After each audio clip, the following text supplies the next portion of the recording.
"I want you all to know," the trembling alien on the old 2D view screen began, "you are the highest panel of our government, and it is urgent that you understand what happened." Even though the chamber was small and unimpressive for 12 leaders of 5 different species, all of them squeezed toward one end of the long table to see the flickering screen clearly. "Please confirm," the speaker said, "your outpost has a population of about 1,000. "That is correct," the base commander replied. "And you reported 0 casualties? Against a war band? How?" "It wasn't us," the commander said. "We asked humans for help." A ripple of confusion spread through the 12. Data on species ZZ-9 flashed over their handheld screens. Primitive. No interstellar travel. Barely reached their own moon. "You're telling us," the speaker leaned forward, "that a pre-spacefaring species defended your entire sector?" "Not the species," the commander clarified. "For specific individuals. We had no other choice." The panel murmured louder. Emergency aid requests had been denied. Someone had decided it was too risky to send ships. The outpost had been left to die. The commander continued. "We were desperate. Species ZZ-9 has one cultural trait that we believed might save us. Something they repeat so often it borders on absurdity. And that trait is?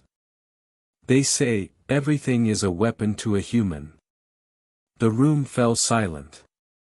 The commander explained how a ship was secretly dispatched to Earth. The crew searched isolated areas for volunteers. The first few humans panicked and were sedated. Then they found a ground vehicle with 4 humans inside, former military, calm under pressure, who agreed to help.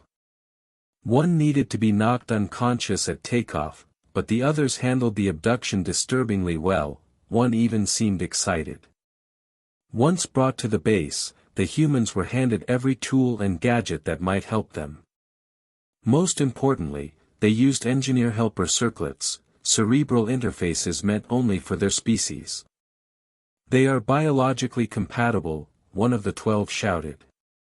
"Apparently so," the commander said. And that was only the beginning. The humans studied the information, took command, and requested a transport to the old orbital debris field around the gas giant Narration. There were no weapons there.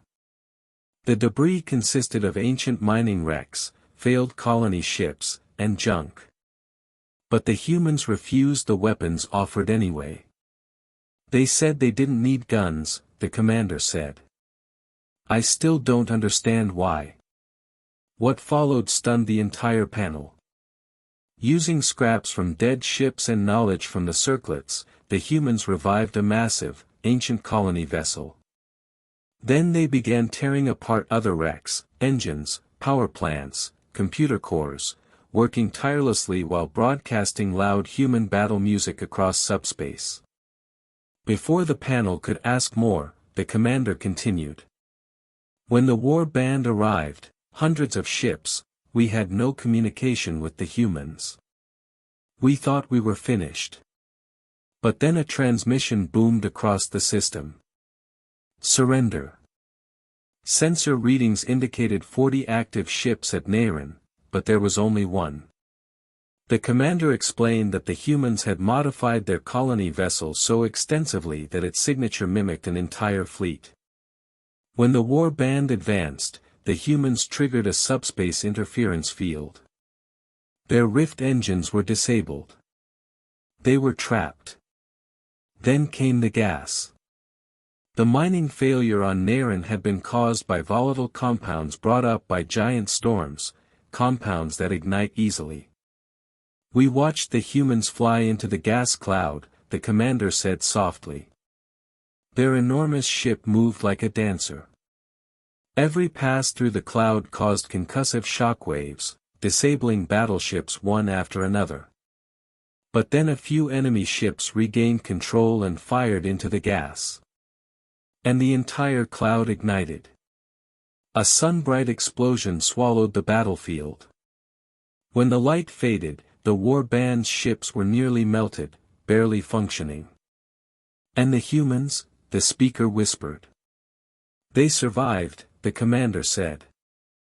They contacted us once subspace cleared. Then they opened a rift and left. We assume they're somewhere out there now. The panel sat speechless. Then the commander added. We require emergency aid. Why? You won. Yes. Because the entire war band surrendered.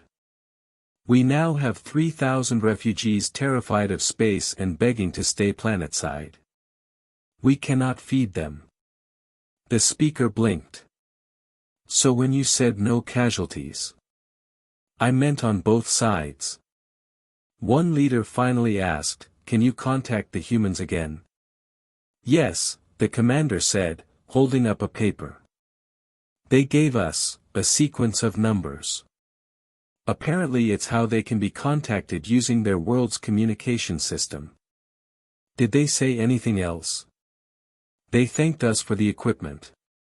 And their leader said something like, I love it when a plan comes together. My translation may not be perfect. The speaker took a long breath. That will be all. Prepare your full report. And send us that number.